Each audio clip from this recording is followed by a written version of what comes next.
Dala pa rin ang mga sunod-sunod na pag-ulan itong mga nakaraang araw at palagi ang high tide sa may Navotas.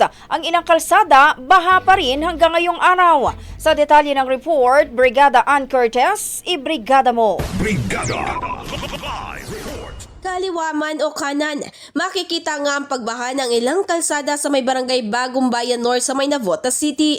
Pero sa kabila nga nito, tila normal at sanay na ang halos ng mga residente rito. Tulad nga ni Tate Orlando de Vera na hindi nagpapigil sa pagbebenta niya ng mga pinya, saging na saba at marami pang iba kahit nga may alipungan na siya sa kakalusong sa baha.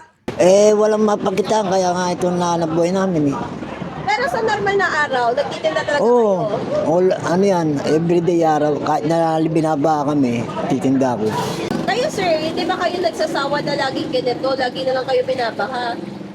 Talagang ano namin to, kalikasan namin dito yung sa nabos ang laging binaba. So kumbaga parang tanggap mo na Oo. sir. Sa kabilang banda, present din sa kalsada si Tatay Benito de la Cruz na siyang isa namang tricycle driver. Kailangan kasi walang pagkain. Ba't kaanin yan sir? Kasi di ba doon sa looban, sabi nyo kanina medyo mataas na yung tubig. Mhm. Baka masira ang motor ng sasakyan nyo. Saan nyo po siya ginagarahe? Dito lang sa may mataas dito, sa parteng mataas dito. So normal na sa inyo yun sir, na kapag tumataas ang tubig, Andi rito kami. Kasi pagka hindi naagapan, kawawa kami, wala kaming pa-maintenance eh. Yung maintenance kailangan maikain.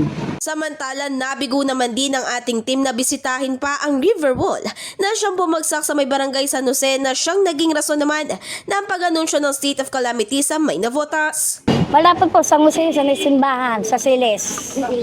Paano yung daan ngayon doon ma'am? Kung sakaling tatry namin pagtasin, hindi na kami talaga makakapasok. Hindi na kayo makakapasok dahil ang dami ng tao din. Dahil talagang naano na talaga baha doon.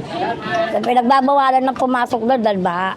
Gano'ng kataas ang baha doon? Sa Hanggang bewang no. hanggang bemong doon sa part na nag-collapse yung Oo. Dahil ilog kasi po yun eh. Isa yun sa mga dinadaanan nyo na ipapunta Opo. dito. Opo. Hindi kayo natatakot na... Hindi naman basta maaga ka lang lumalabas, hindi pa.